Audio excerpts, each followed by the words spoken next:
up 135 points. I'm Dave Anthony, Fox News Radio. Knowing the Truth with Pastor Kevin Bowling is a live call-in radio program providing doctrinal dialogue, cultural commentary, and insightful interviews with some of today's foremost Christian authors and leaders. Knowing the Truth is the outreach ministry of the Mountain Bridge Bible Fellowship, located on Highway 25 in Travelers Rest. The goal of the church and the radio program is to seek the glory of God in the salvation of sinners and the sanctification of the saints by the ministry of the Word. For more information, go to www.knowingthetruth.org. Here with today's edition of Knowing the Truth is Pastor Kevin Bowling. Hey, welcome into this edition of the Knowing the Truth radio broadcast. In fact, today we launch a brand new week of broadcasting right here on the Knowing the Truth radio broadcast on Christian Talk 660. The topic that we're going to talk about today on the program is of particular importance, especially in light of much of what has been taking place in the news most recently. Most recently, I'm referring to the idea of the bombings in Boston and the suspects, one who has been killed and the other who has been captured. We find out now that they were involved in Islam. Once again, we find that there has been a terrorist attack on the country and that those responsible for it have some sort of Islamic connection. So it's very important for us as Christians to understand what does Islam actually teach. There's a lot of disinformation that is out there. There's a lot of misinformation that is out there. And inevitably, what we are going to see on the news, and I think we've already begun to see that, is we're going to see a group of people paraded before us on the news telling us that Islam is a peaceful religion and that this particular group, these particular brothers, were just an anomaly in Islam. Well, I don't think that that is necessarily the case. And I make that statement based upon partially what we'll hear today in our discussion about Islam, and more specifically about the Quran. And I say that because there have now been 20,000 plus attacks around the globe, Islamic attacks around the globe, terrorist attacks since 9/11.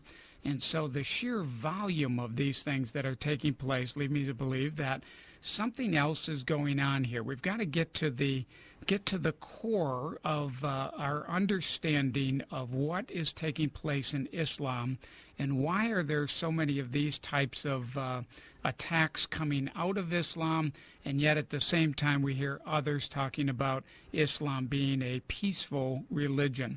One of the things I've noticed too, and you might just, this is a little bit of a side note, but just to be aware of this, I've noticed that most of the headlines today that are talking about this issue are not using the word Islam. When they talk about the brothers and what they were converted to or what was the basis of the bombings, they're actually using the word religion. Just keep that in your mind as you read through some of these articles. I just find it interesting that it's just constantly talking about that they got into religion, and religion was what led to this these types of attacks. I think that's a misreporting of what took place. There are a lot of religions in the world, and we're not seeing these same types of terrorist attacks.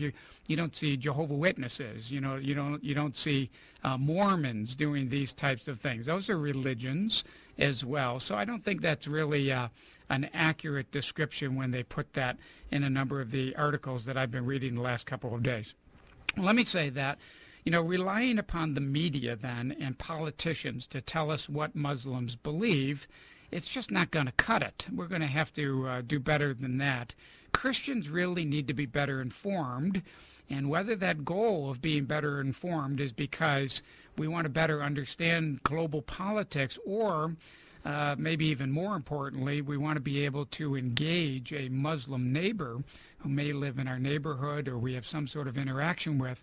whatever that goal is, we need to be better informed about exactly what does the Quran teach. We need to be able to understand what it teaches directly from the sacred text itself, not from hearsay or not from news reports. We need to be able to go to the text ourselves or have somebody who's an expert in that text go there and look at that. And that's what we have here on the program today. Through fair and accurate use of the Quran and other documents, a noted scholar and an accomplished debater, Dr. James White, has examined what the Muslims' sacred texts teach about a number of different subjects like this: Christ, salvation, the Trinity, the afterlife, and other critical, crucial topics.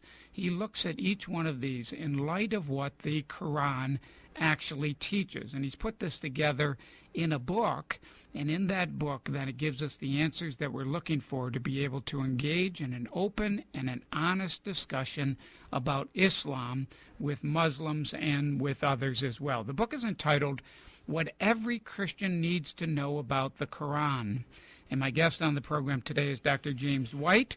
He's the director of Alpha and Omega Ministries. He's also, as I mentioned, an accomplished debater of Muslim apologists, and he's an elder in a Phoenix Reformed Baptist church. James, welcome back to the Knowing the Truth radio broadcast.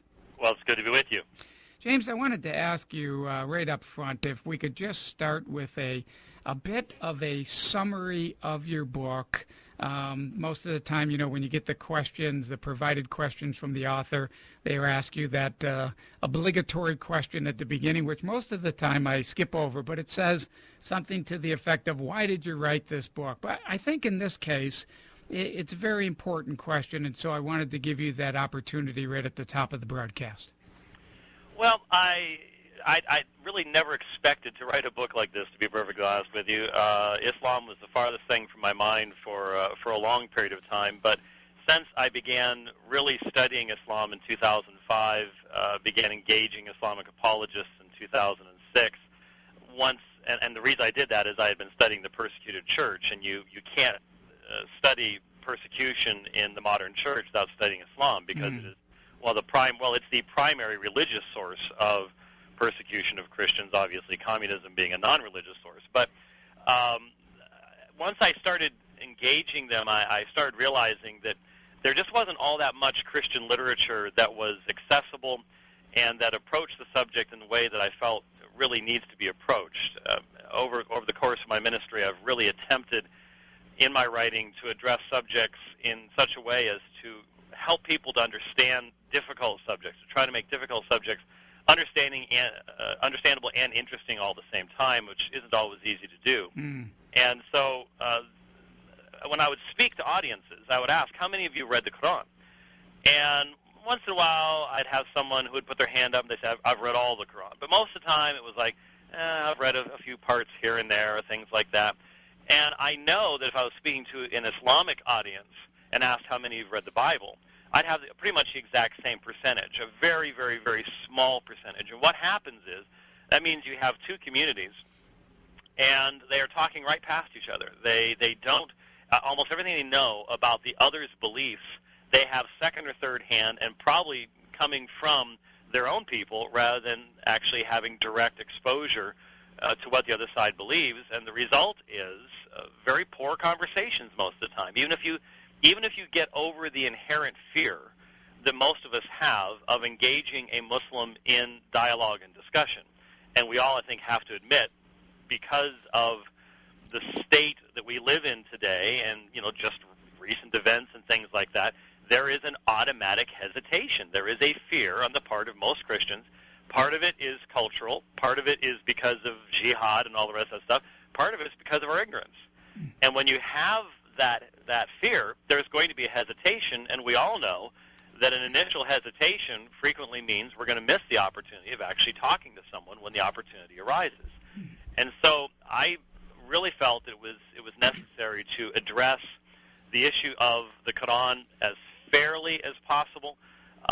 Some people would say I've bent over too far backwards to be fair, But look, I've been in the situation, I'm frequently in the situation of being on the other side, in the sense of being painted with the broad brush, of being associated with people. I, for example, frequently address the issue of homosexuality, the nature of marriage, and things like that. Mm-hmm. And so, people will identify me with Fred Phelps and all the rest of this stuff. Mm-hmm. And I recognize the rhetorical value of such things, but I cannot, as a Christian, engage in that kind of unfair representation of others.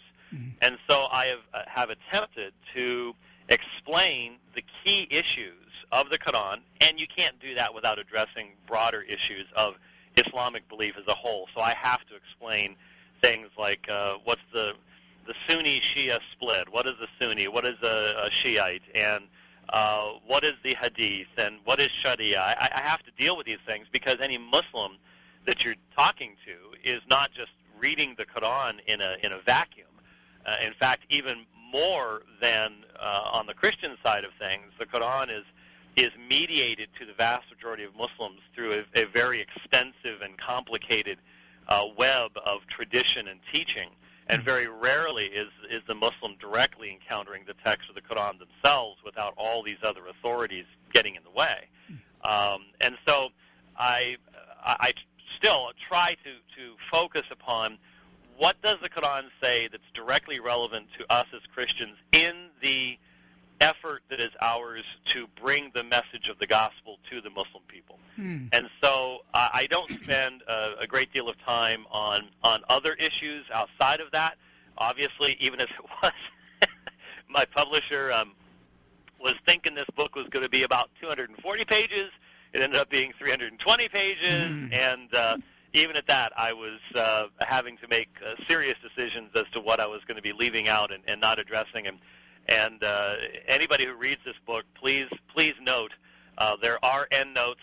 They are long, and they're in very small font. I mean, I have to make sure I've got my reading glasses on to even find anything myself, unfortunately. But we had to do that. 320 was about the max I could go, and I've pretty much crammed everything you can cram into 320 pages to try to give folks. And Kevin, this is such a difficult subject to try to present to Christians because we have no background in it, and you cannot discuss the Quran, you cannot discuss Islam without using Arabic terms. I mean, I had to include a glossary of Arabic terms. I didn't use Arabic in the book because I figured that would just make it completely inaccessible. But you cannot address Islamic theology without using Arabic because far more than, I suppose there was a time when Latin and Christian theology were almost as intimately connected, but I don't think there's ever been a time that even that is the case.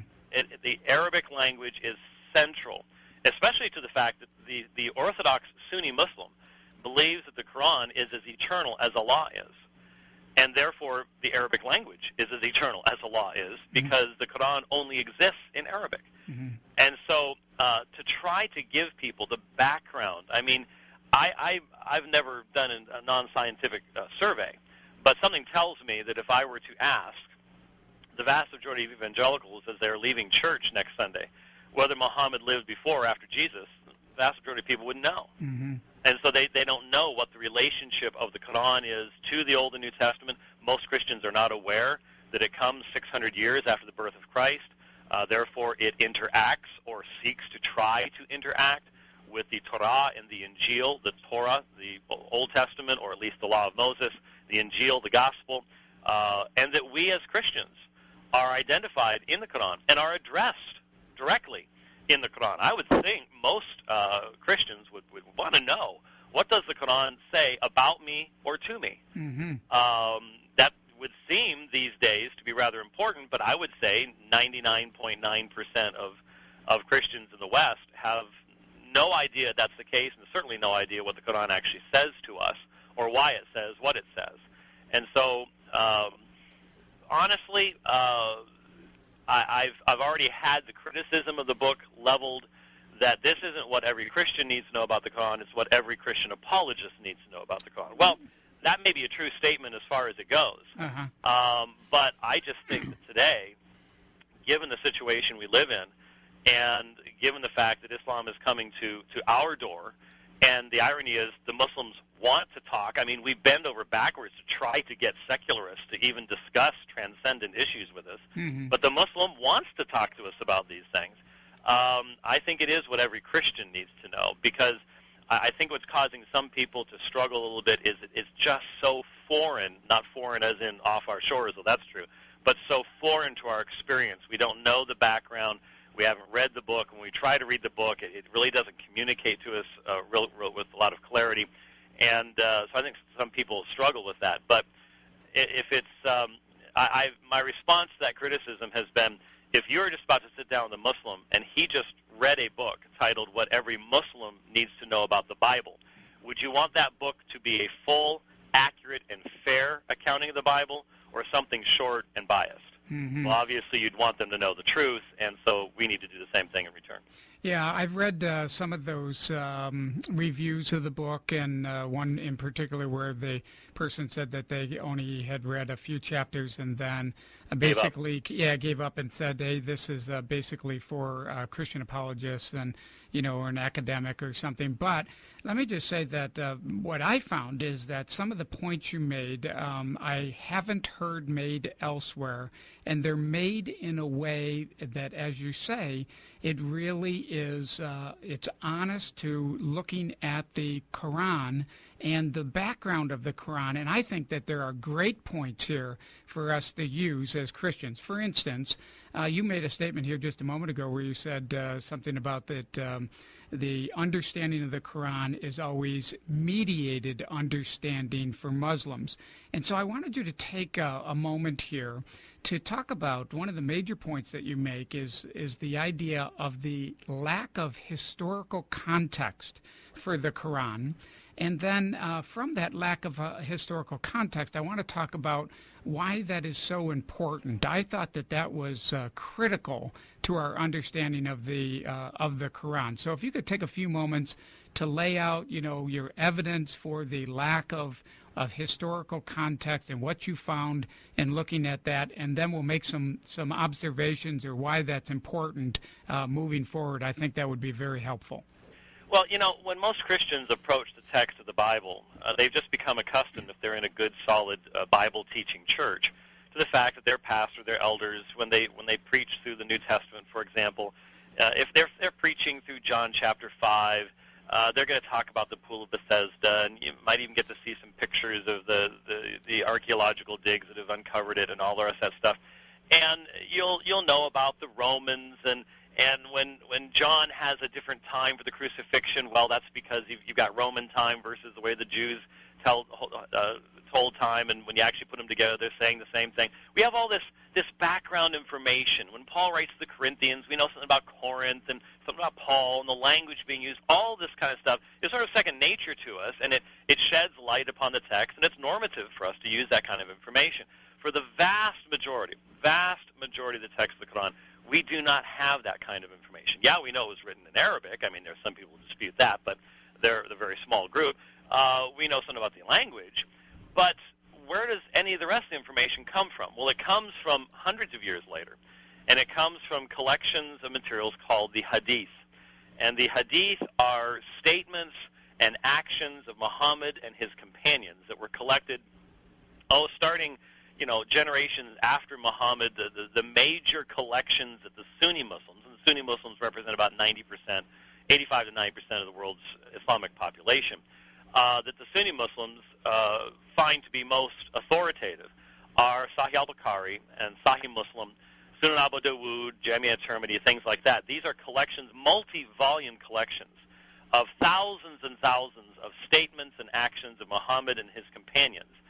This really becomes the lens through which the Quran is read. And when you do find, there are certain editions of the Quran that will have footnotes or will have introductions to a certain surah or chapter of the Quran. Well, where do they get their information? Well, they're getting it from the Hadith. These things that were collected many, many, many generations later that allegedly go back to the times of Muhammad. So that becomes the lens through which the Quran is read, and certain texts, it'll be said, well, this text was revealed when this event happened, and then the Hadith will tell you what the event is. Now, I have finished reading Sahih al-Bukhari, which is 9 volumes. I'm about an hour away from finishing all of Sahih Muslim, which is 8 volumes. And I've just spent a massive amount of time listening to and reading the Hadith. And I can tell you that within that literature, there are contradictions. For example, there's a certain portion of the Quran where Muhammad is forbidden from praying from a mushrik, praying for a mushrik. A mushrik is a person who is an idolater. They've committed the sin of shirk. They've died upon that sin, and Muhammad is forbidden for praying for them after they've died, which included his own parents, by the way. Well, the Hadith give us 2 different possibilities as to when that verse came down. One was when Muhammad inquired as to whether he could pray for his parents, and one was after the death of Abu Talib, his uncle. And so, which one's which? Well, the Hadith give us different stories. The Hadith give us different stories as to how Muhammad died and all sorts of things like this. It's a massive body of literature. And so you have to pick and choose as to what you're going to believe and where you're going to put your emphasis. And the various schools of jurisprudence and interpretation of the Quran all go back to which of these Hadith narrations you give the most weight to, which is why you can have an Osama bin Laden quoting from the Hadith and coming to conclusions that it's appropriate to engage in jihad without a caliph or leader of the Muslim people declaring it because of these particular situations, and others going to the same material and saying, no, no, no, you can't do that. And it all goes back to this type of material. Mm-hmm. And so really doing what we do with the exegesis of the text is very difficult to do with the Quran. I did a video once a number of years ago on the 112th surah, Surah Al-Ikhlas, which is a very important surah. It's sort of the central creedal affirmation of Islam within the Quran. And I did a half-hour video that was live translated into Farsi for satellite beaming into Iran. And when I was done, the former Muslims who were doing the videotaping came up to me and said, you know, the imams never do what you just did. They never go into the text the way you just went into the text. That's just not how it's done. And I found that a very interesting comment, that is, in fact, the case. And so that's another thing that makes it difficult for us to really understand the Quran, is that when we try to read it, and it's only about 57% the length of the New Testament, so it doesn't take forever to read. And whatever you do, by the way, should I forget this, do not try to read the Quran from beginning to end. It will make zero sense to you. I've included a chart in the book that gives you a general outline of the order in which the surahs were written, so at least you can follow it chronologically, so at least it'll give you some type of ability to follow what's being said. Otherwise, it's just bouncing back and forth and leaves you completely befuddled as to what in the world's going on. But if you do read the Quran, and you do avail yourself of these external sources to have some idea of what the context is and things like that, you still are going to be facing real difficulties in coming to interpretation. And this was illustrated when I debated Islamic apologist Bassam Zawadi in London a couple of years ago on the subject, does the Quran misrepresent Christianity? And I was going through what the Quran teaches about do not say three. The term Trinity specifically does not appear in the Quran, but the Quran tries to describe the Trinity by saying, do not say three. Do not say that the Messiah is God, and so on and so forth. And the ironic thing, which I did not see coming in the debate, was that by the end of the debate, I was arguing that Surah 5 specifically has a single message, and you can follow that meaning through Surah 5. And the Muslim was arguing, no, you can't. We can't know what Surah 5 is actually talking about. We can't gain a consistent understanding of it by actually reading the text. And the people found it fascinating that the Christian was saying, well, the text says this, and the Muslim was saying, we don't really know what it means. So it was a very, very interesting result, but it's necessary, I think, for the modern Islamic apologist who's put in a pretty difficult situation of trying to defend his text. Well, there's a number of important points then that flow out of this. The point that you just made, where it's very difficult to nail down then exactly what is the teaching. Another important point, I think, is that when we meet a Muslim, don't conclude that the Muslim is directly basing his salvation or his religion upon the Quran itself. He's not. He's basing it upon an interpretation. I think it's important to realize from this as well that we're talking about an interpretation of an interpretation. It's pretty far removed. Yeah. And depending on which interpretation you go with, that's the type of Muslim you're going to get. And then we also could see out of this, and you make this point as well, and I want to bring this up right after the break. A couple of those, get your comment on what I've already said, but after the break, I wanted to also get to the point of that Islam then itself does not contain a mechanism within its own sacred writings for self-correction.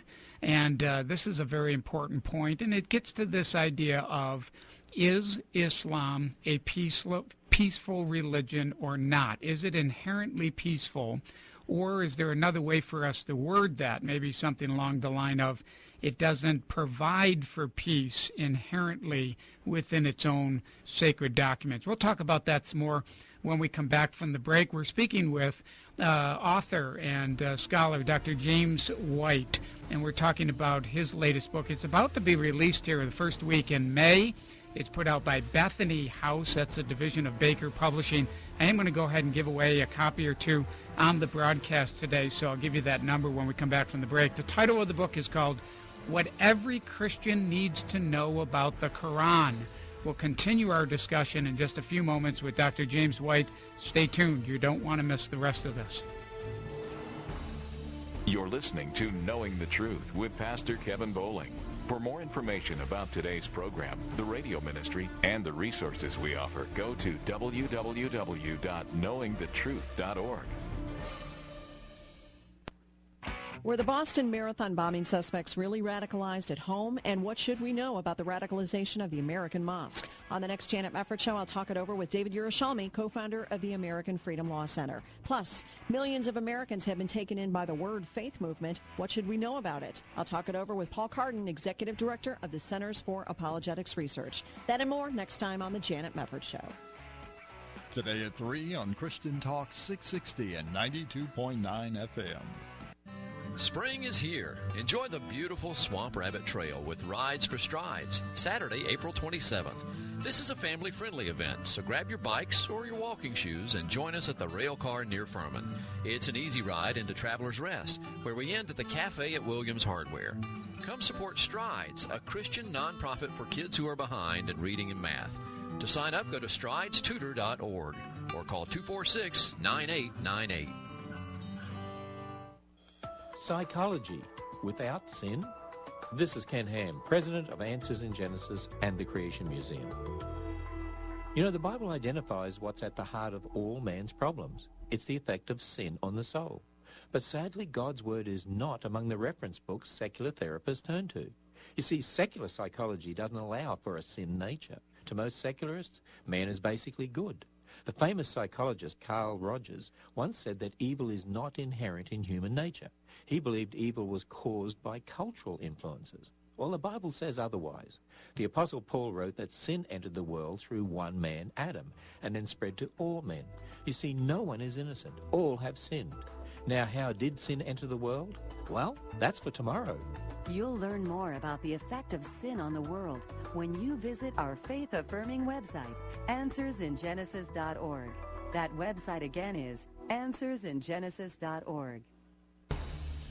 Welcome back to Knowing the Truth with Pastor Kevin Bowling.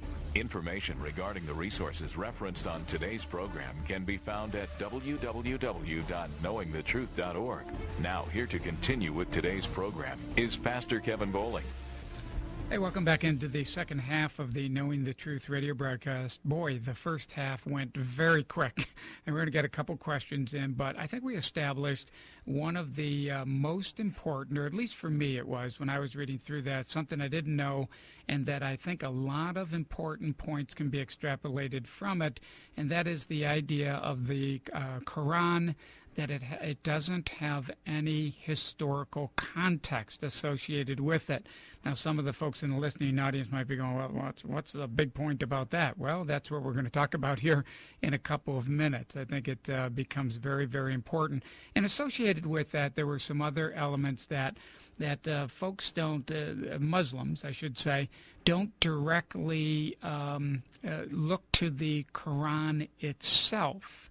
It's a mediated understanding of the Quran, and not only is it mediated once, it seems to be twice removed. It's mediated through the Hadith, and then the Hadith is mediated to people through various imams and different sources, and so it's a very distant connection with the sacred writing itself, which is interesting because we believe as Christians in something called the perspicuity of the Scripture, meaning that God wrote a book to us in the Bible that we can understand, and the individual can understand it. While we don't believe that all things are equally clear, we do believe that the things that are necessary for salvation are clear in the Scriptures, and that the individual can read the Word of God and come to the saving knowledge of God through his own reading or study of the Word of God. That's a very interesting distinction between Islam and Christianity. There's many more than that, the transcendence of God and how they look at God and how they rule out the idea of the incarnation, and we heard a little bit about the Trinity and so forth. We're going to continue our conversation here with Dr. James White. Let me just give you a little bit of information about the book and about him, and so you can participate in the program here as well. We'll give you some information about that. First of all, the book that we're talking about is called What Every Christian Needs to Know About the Quran. It's coming out the first week in May. You need to get on that list there and get a copy of this book. It's put out by Bethany House. That's a division of Baker Publishing Group. You can get the book in a number of different places. You can get it on Amazon and so forth. You can also go out to, James has his own website where he talks about not only this issue, but many other issues as well. He was talking a little bit about his debates that he had related to homosexuality. He's got, I saw out here, one of his apologetic articles is about the gay Christian movement or gay Christianity refuted. I did a few broadcasts about that as well. Had Joe Dallas on and a couple of other guests on talking about that that issue. Very, very important as well. James' website is very simple. It's just www.aomin. That stands for Alpha and Omega Ministry, so it's AOMIN.org, and you can go out there and read his blog and articles, a webcast, and so forth that he has out there. And let me tell you about participating in the program today. You can do so two ways. One, we've got a toll-free number that's set up nationwide. If you got a question about the topic that we're talking about today, be happy to take your question or comment for our special guest today, Dr. James White. That number is 1-888-660-WLFJ. That's 1-888-660-9535. And I'll be happy to work your question or comment into our discussion. Also, I'll start up the email here in just a second, but the email address is kevin@knowingthetruth.org. That's Kevin at knowingthetruth, all one word, .org. James, I threw out a lot of things there before the break related to the idea that there was no historical context and a couple of about the mediated sense of the Quran. Let me just throw it right back to you and ask if you want to comment on some of those things I said, and if not, I can get a little bit more specific on a few of those questions. Well, yeah, there's a lot to address there. I just want to mention we've had the book for a couple weeks actually at aomin.org, so it is out. So if okay, you great. want to get hold of it, it is available right now. And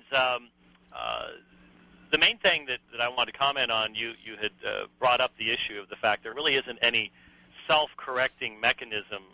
That's one of the real issues here. When we look back over the history of Islam, we see that there were times early on when Islam created a fairly incredible culture. I mean, Islam is a monotheistic religion. There is only one God who's the creator of all things.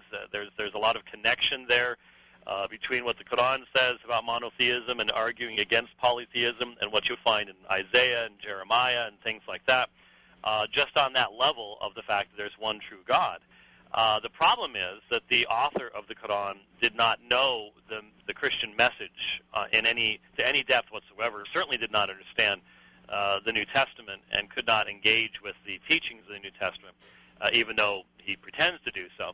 And the result is you have Unitarian monotheism in Islam. The specific term is Tawheed, the oneness of Allah, over against Trinitarian monotheism in Christianity. And that, of course, is one of the major areas of difference between us. And the next book I'm writing right now, I'm writing with a Muslim scholar on that subject. It's a co-authored work on the Trinity and Tawheed, which is going to be pretty unusual. Not too many books put out by a believing Christian and a believing Muslim on a subject like that. So that's the important part. But obviously, what has happened when you look at the history of Islam and what you're looking at today is, I know Muslims. You know, you were asking at the beginning of the program, is Islam a religion of peace? Well, let's back up and say, can anyone speak for quote unquote Christianity as a whole? I mean, from the Muslim perspective, most Muslims I know think the Pope speaks for me. Well, the Pope doesn't speak for me. Me neither. And there are massive differences between where the Pope's coming from, where I'm coming from. I do not believe there is any papal office in the Scripture or anything else like that. I've debated that number of times against some of the leading Catholic apologists. But they look at us, and it's a bewildering field of confusing differences.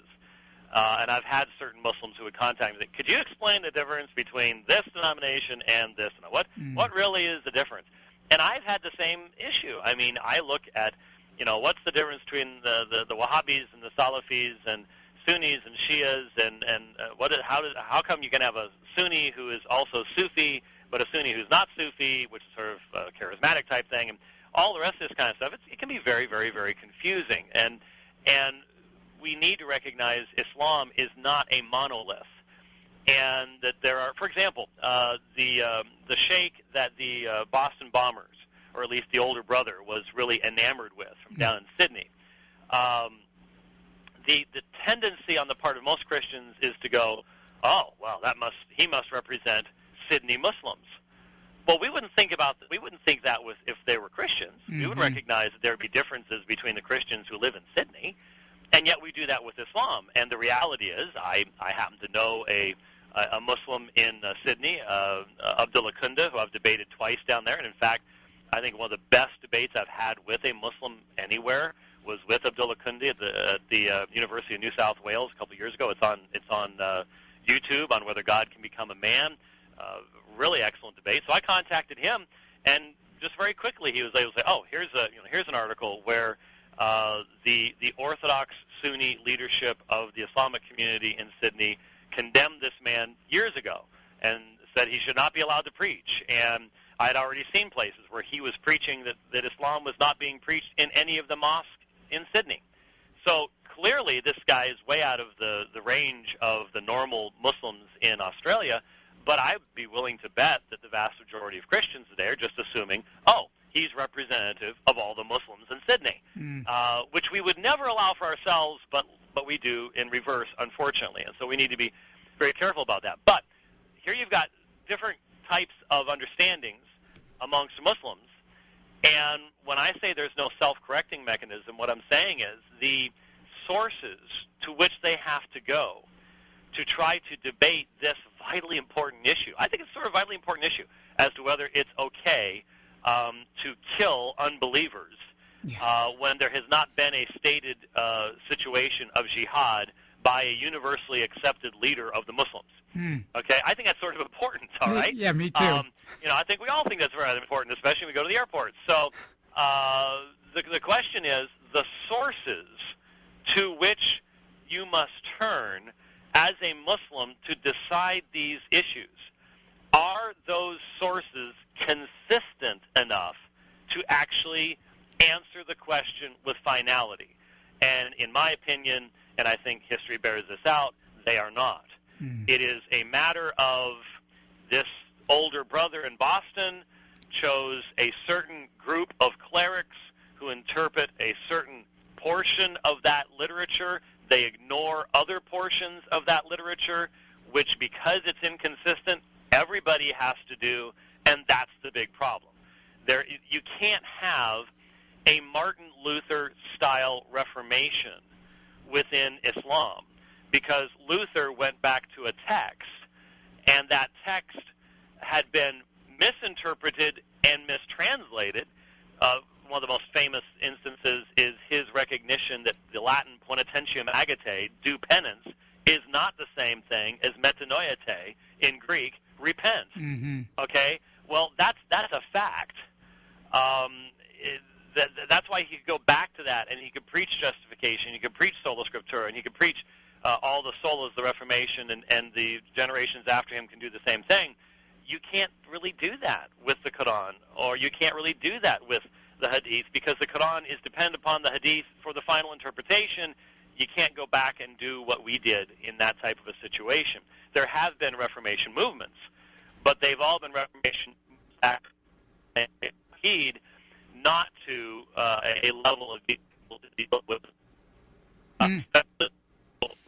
We're having a little bit of difficulty with the phone there, James. It's all of a sudden cutting in and out. But let me just ask you then, if we can't go back to the text itself, we're going to see a lot of folks come on TV here, and it's already started, where they're going to point to certain verses of the Quran and say, see, the president has done this himself, by the way. He's going to say that the Quran says that if one person is injured, all the world is injured. And if one person is killed, all the world is killed. I'm paraphrasing one of the statements that I've heard him say from the Quran. Well, I guess what we should interpret from that, or the takeaway that we should get is, well, that is really not very authoritative, because one of these folks in these other groups are just going to turn to a different verse, like the verse right after that, which says something to the effect of, if people don't believe in a certain way, that they then should be killed, or different appendages should be lopped off, I think, or cut off. I think the very next verse there has reference to that.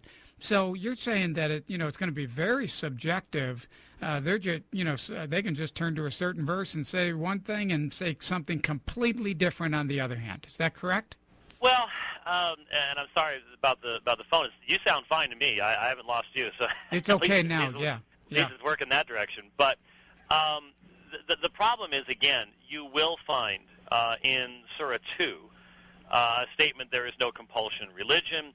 There is a period of time in the earliest portions of the Quran where Muhammad himself is a minority prophet, and so he's being persecuted. And so there's going to be material that would be supportive of the idea of freedom of religion, because when you're in the minority and getting picked on, you're going to say we need to have the right to speak the truth, etc., etc.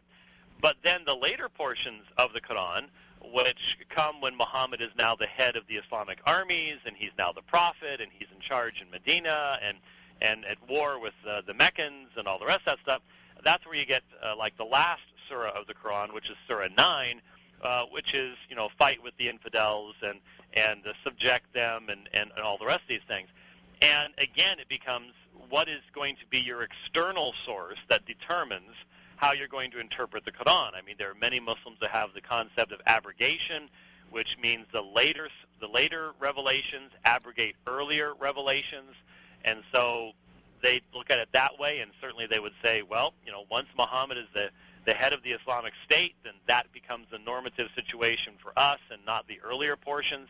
But then you have other individuals who likewise are following a different form of interpretation, again, based upon the Hadith, and the sources that you go to simply cannot provide you with the mechanism of being able to say, well, this is the reality of the actual teaching of the Quran.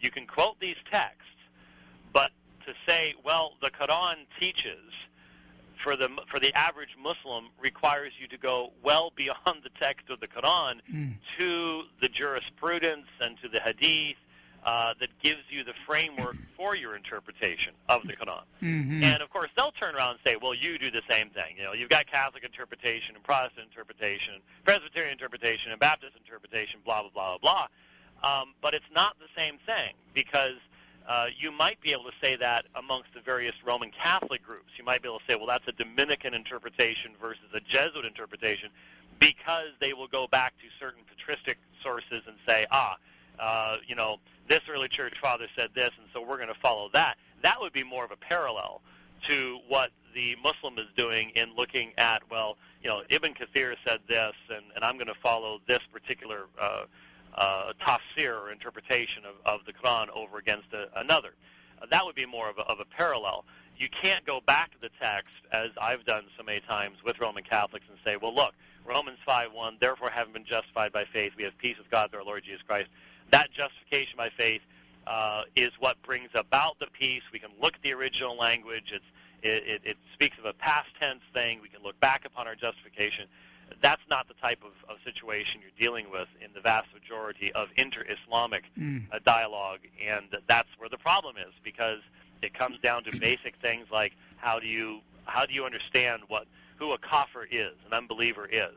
What is the sin of shirk? What can you do to unbelievers?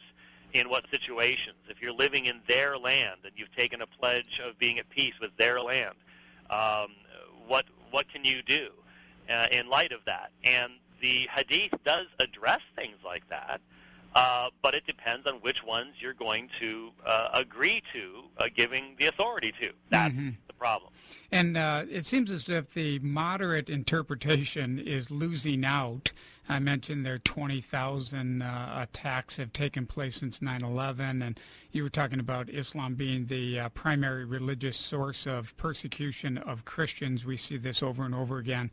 Our news was focused here the last week or so on a bombing in Boston, but that's a weekly occurrence in Iraq. In fact, that very same day, 38 people right around the same time, or very close to the same time, lost their life in a car bombing that took place in Iraq, and the same day that 3 people to that point had lost their life in Boston. So this seems to be happening more and more. It's not just these radicalized groups, because we see thousands and tens of thousands marching in the street calling for death to America and so forth like this.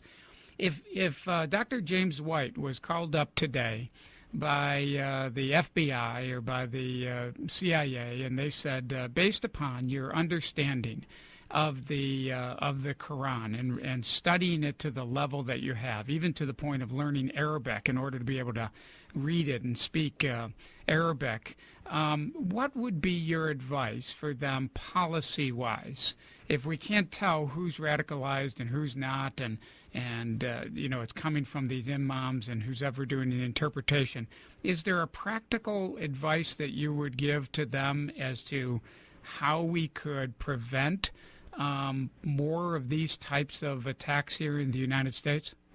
Wow, that's a huge question that I don't have an answer to, because it is what you just asked is how do we balance religious freedom with our liberties?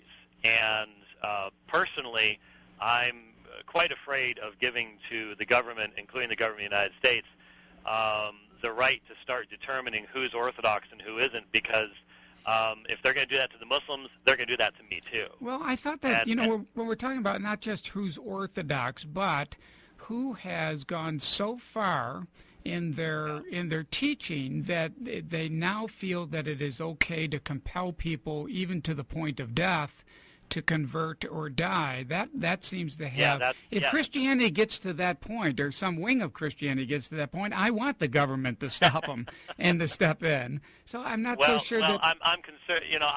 I remain concerned about them interpreting theology for anybody, because they certainly haven't gotten it right about my theology, and they're probably not going to get it right about the Muslims either. And the problem is, you see, Osama bin Laden taught that since God is the creator of all things, then man can only truly be blessed and happy when he is in submission to God's law.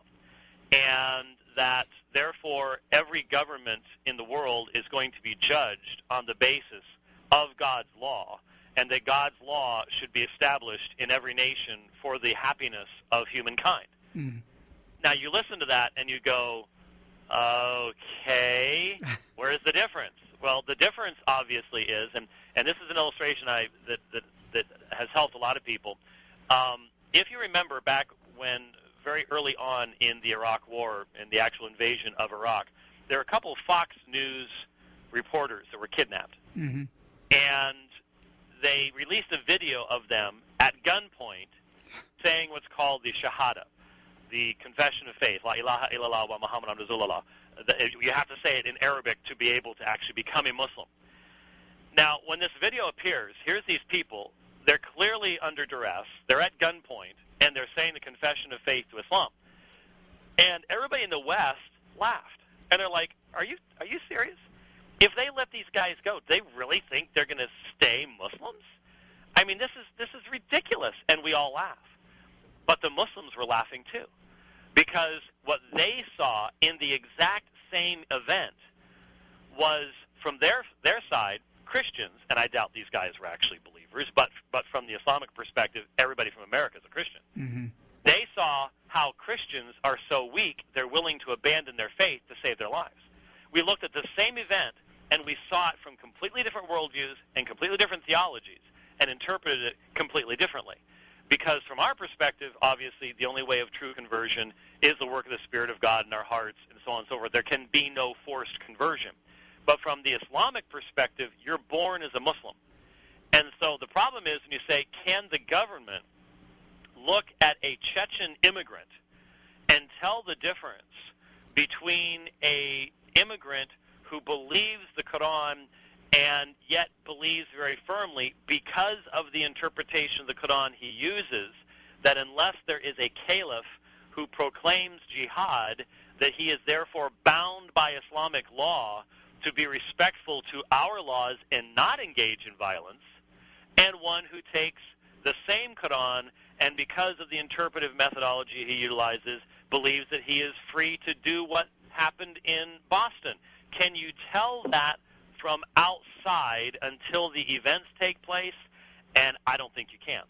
Not unless, if you sit down, if I sat down with somebody and I had a guarantee that they were being honest with me, I could probably tell the difference.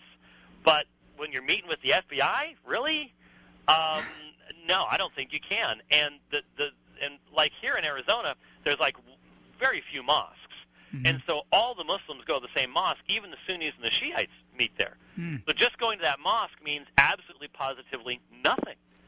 So you could have radicalized people in a mosque praying right next to people who would never dream and would be absolutely insane with anger that someone who had gone to their mosque did what those people had done. And is there a way to tell from the outside? No. Right. Not. Well, excellent point, James, that we need some sort of a mechanism there. Obviously, we don't have that from a national standpoint, but certainly what we need to do is understand, as Christians, understand what they believe, and then be able to win the argument of ideas in the public square to point out why this is wrong. And your book is certainly a tremendous resource for us to be able to do that. Our time is gone, my friend. I want to thank you for writing this book. It's going to be a great resource for Christians to use. And I want to thank you for taking time out to visit with us today on the Knowing the Truth radio broadcast. Thank you very much, brother. Thanks for having me on. Okay, we'll see you, James. Well, I couldn't get James to go ahead and give us that policy change on the broadcast, and rightfully so. He did a good job on his answer. But his book is called What Every Christian Needs to Know About the Quran. You can go out there and get a copy of this for yourself. I gave you his website. It's www.aomin. That's AOMIN.org. You can go out there and find out more about James and about his book and about other things that he's working on as well. That was Dr. James White. Let me say, tomorrow we'll be back with World Magazine and a second guest afterwards. It's going to be very interesting. Remember this, Jesus said, you shall know the truth, and the truth shall make you free.